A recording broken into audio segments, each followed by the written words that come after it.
Ayan, papasukin na natin yung bibigyan natin ng sigunyal na free.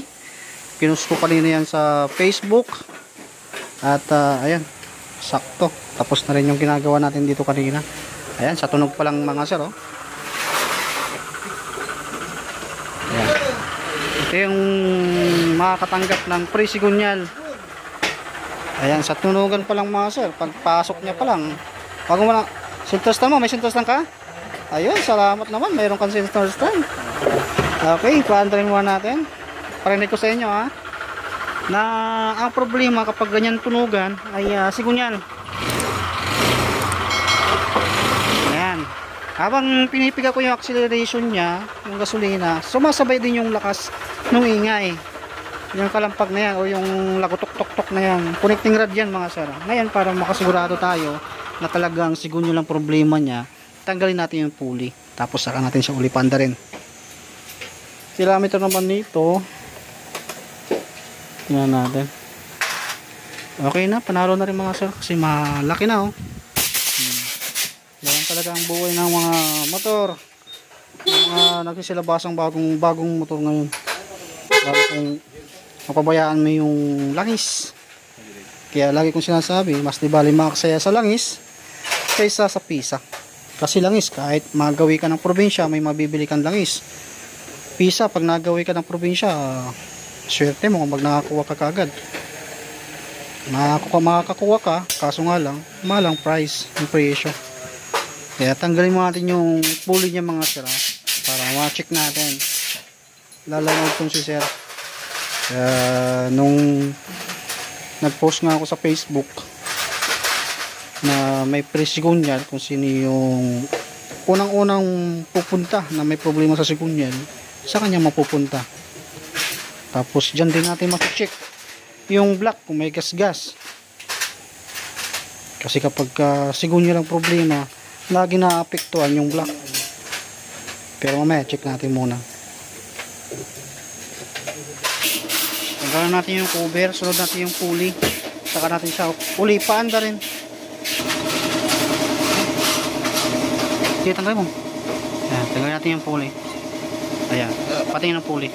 Kapag ang pulley nyo mga sir ay ganito na, kalawang, matik po yan na itong pulley na to ay sira na. At makikita nyo rin dito mga sir, oh, yung pulley nya, oh, yung rampahan ng slider piece saka ito, no, yan, sira na po yan. Yan, ito, oh, pasak kalawang, matik po yan, sira to, kumakalog na. Yan, tapos ngayon papandarin natin.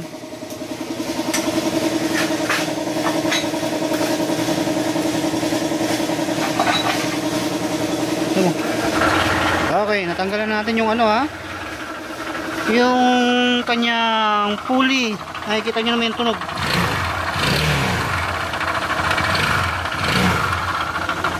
Ayan. Ibig sabihin nadali yung kanyang connecting rod, kaya matik bababa makina. Paghiwalay natin. Ayan, paghiwalay mo natin itong mga sir, ha. At ito yung ating ibibigay mga sir. Itong sigunyal na to, isasalpak na lang to mga sir, at bibigyan ko pa ng warranty to kapag nasira. Yan, ibalik nyo lang dito, basta hindi lang mapabayaan sa langis. Kahit nakasibra nyo yung ilalagay mo sa motor, kung napabayaan mo naman sa langis ay sira din.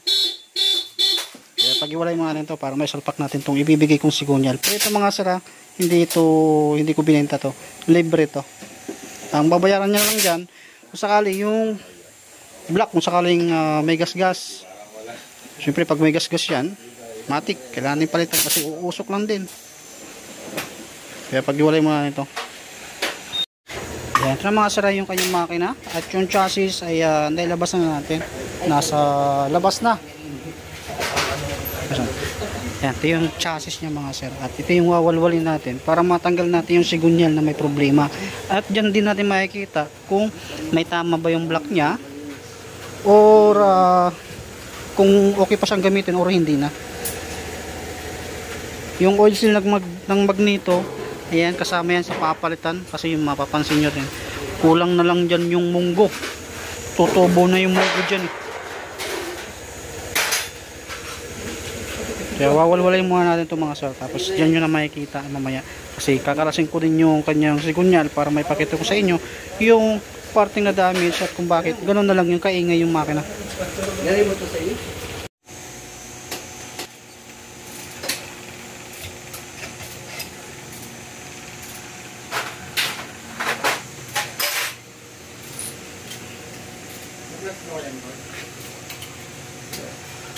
Dito natin nakikita kung may gasgas yung black yung gasket ng mga saramatic po yan, papalitan natin yan kasi hindi natin pwedeng ibalik yan dahil pagsisimulan na nga yan, uy, ayun na, kita na yung unit or yung piston or yung block may problema na oh. Yan, gas pati nga yung block ayan, oh, gas yan oh.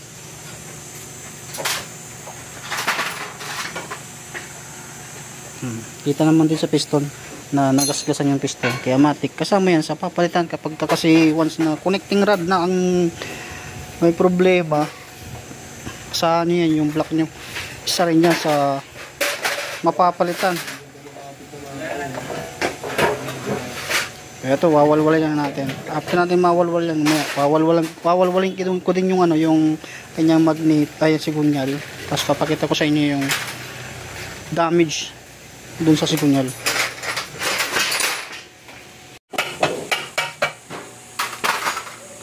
Ayan, tanggalan natin yung isang crankcase.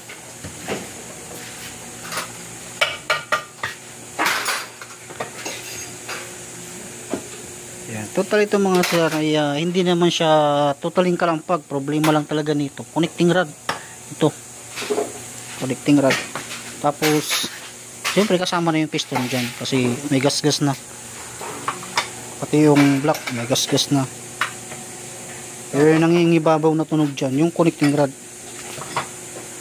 yung kaninang video natin medyo hindi nyo na maintindihan dahil nagsama na yung ingay ng pulley nagsama na yung ingay nito kaso nga lang nangingibabaw yung ingay ng sigunyal ay ng connecting rod. Kapag kasi kalampag kasi ito mga sir nahuhugot mo lang kamay mo lang yan ito kasi hindi mahugot to kaya hindi siya kalampag connecting rod ang problema niyan.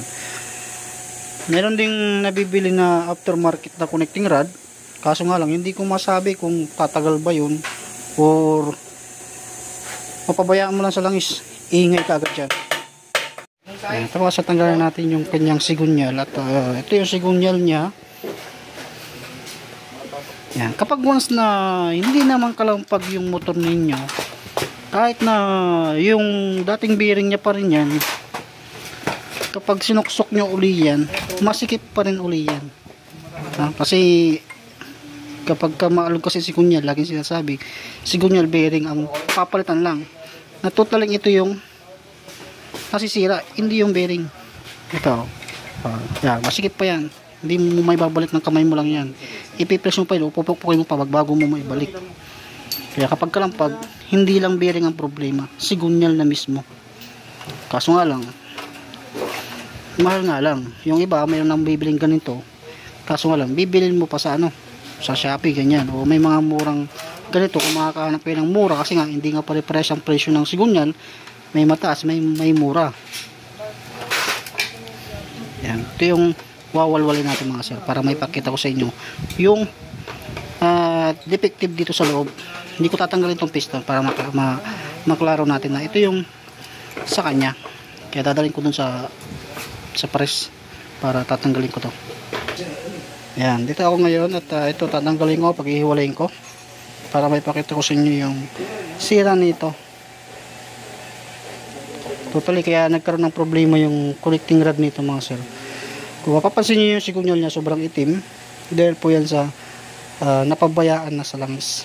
Kapag once na connecting rod ang nasira ibig sabihin napabayaan sa langis yan. Kapag kalampag yan na po yung limit ng motor. Ayan, tatanggalin ko na to.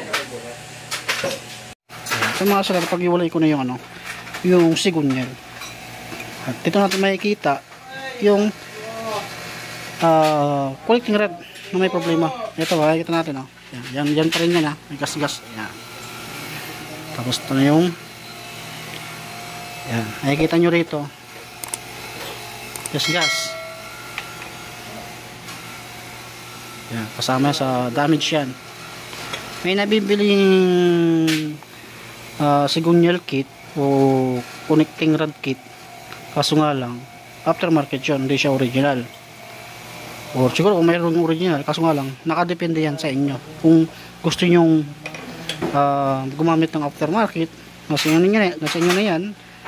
Basta huwag nyo na pabayaan sa langis kasi mabilis talagang umingay yung mga aftermarket at base naman sa mga naging troubleshooting namin dati, mabilis masira. Siyempre iniiwas lang namin kayo sa pabalik-balik na problema. Pagka aftermarket nasira, kung ano yung pagkakalas ng makina ngayon, ganun uli lang mangyayari. Magagastos ka lang uli. Sample natin dito, mayroong connecting rod dito eh. Yan. Makinis.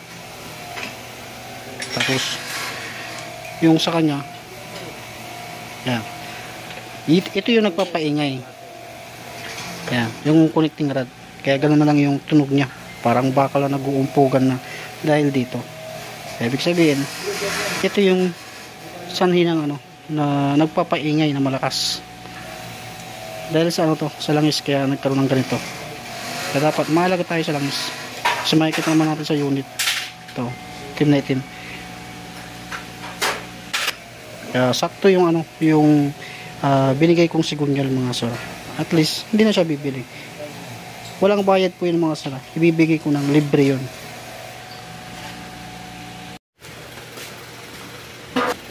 Ito mga sir, lulubagan natin yung ibibigay kong sigunyal. Yan, lalagyan na natin. Diyan.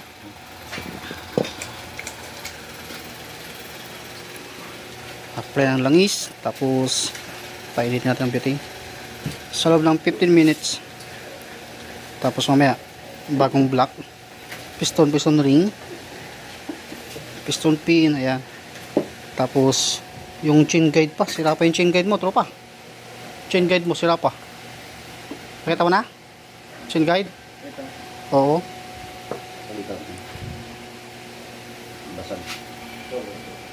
Ito yung mga nasira mga sir. Kaya hindi natin iisipin kung ano yung mga masisira or nasira. Kaya kasi mag-estimate nang hindi nabubuksan. Syempre kapag nag-estimate tayo nito na kung magkano magagastos, minsan hindi ko na sinasabi kung magkano, at kapag sinabi ko naman, yun yung syempre sinasama natin yung mga example natin dito. Ayan. Yan, tutuloy ito, hindi mo na iisipin na kasama sa masisira ito. Kaso nga lang, pagbukas natin at kung nililinisan, meron parang basag ganito. At least kapag once na nag-estimate ka ng mataas, at kapag once naman na kinumpute mo kung ano yung magagastos o yung nagamit na pisa, sa sobra na estimation mo, balik mo sa customer. Ganoon lang ginagawa namin dyan. Yung sigunyal niya mga sir, libre po yan, hindi ko po yan sisingilin kay sir yan. Kaya pag once na nagpost ako ng pre-sigunyal, yan paunahan talaga yan mga sir. Hindi po talaga tumatagal sa akin yan. Painitin mo natin to sa loob ng 15 minutes mga sir, para mailubog natin yung sigunyal. Mahirap lang naman dito yung maglinis, kasi sobrang itim kanina yan. Kaya lubog mo natin yung sigunyal ng mga sir.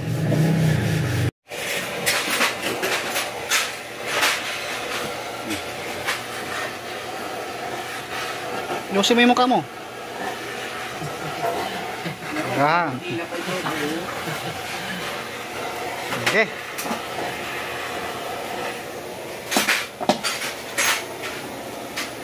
Wasak na wasak. Tapos palalamigin natin. Lagyan natin sealant, yung dowel pin na mahaba, dalawa yan. Huwag nyo rin kalimutan. Ayan, sariwa yan mga sir, yung sigunyal na yan. At bibigyan ko pa siya ng warranty dyan. Pati sa gawa, may warranty din yan. Yes, of course. Yan, tapos, yan, nire-grind din ko po na yung cylinder head para ilaping natin yung ano, o mailapat natin mabuti yung kanyang balbula at walang ano, singaw. Ayan, ito mga sir, lagyan na natin yung crankcase at ito na yung bagong block natin.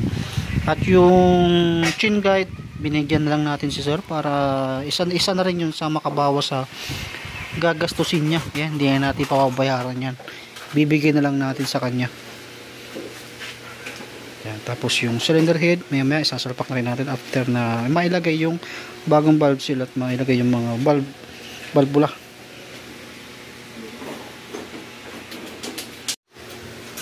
Ito mga sir, naisalpak na rin yung cylinder head nya. Sa timing naman natin, sa magneto mayroon kayo makikita rito, tapat nyo rito guhit, tapat nyo dito hanggang sa makita nyo naman dito yung guhit natin ng sprocket cam, dapat pantay din dito para makuha nyo yung timing nya. Tapos tambutso, swing arm, ito yung pinalitan natin mga sir. Tapon na natin yan. Tapos maya kakapitan natin sa ano to, chassis nya.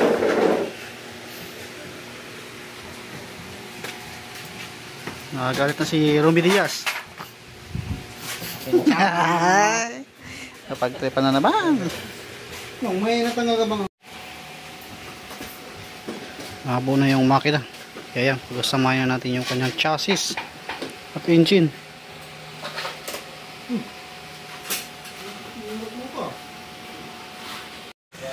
Ito mga sir, bali na ikabit natin lahat ng mga sensor. Pwede natin siyang paandarin pero hindi pwedeng matagalan dahil hindi pa natin nalagyan ng coolant. Ayan mga sir, tinig nyo yung tunog nya. Hindi pa natin naikabit yung pulley nya. Ayan, makakonsin nyo. Ayan, tahimik na, malayo na dun sa parang nagpapalawang bakal.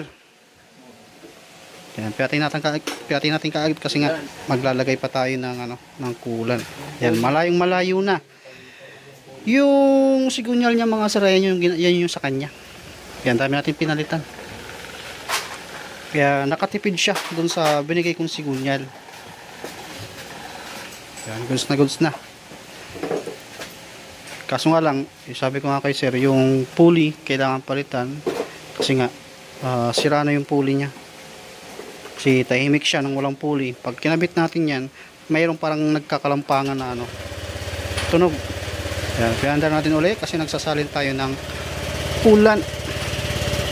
Nalagyan na rin natin ng langis. Tapos i-diagnose pa natin yan para ma-factory reset natin yung ECU sa TPS.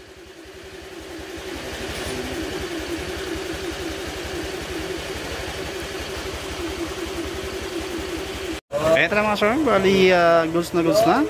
Kinlose na natin yung upuan nya at makakauwi na. Pero ano to ay 500 change oil, 500 km change oil ulit siya.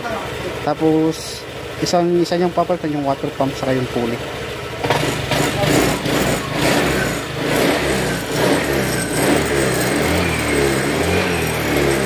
Iset mo sa 500 lang. First change oil. Yan, goods na to mga sir. Okay na to. Basta kung meron akong sigunyal, yan pwede kong ibigay sa inyo mga sir. Bali, nagastos lang nito mga sir. Kasi may mga dumagdag pang ano, pisa, yung 6,000, yung ano. Kasama na yung labor doon. Kasama na yung langis. O yung pisa na black set. Medyo kasama kasi yung pin doon mga sir. Saka yung black. Saka yung mga iba. Yan, goods na to.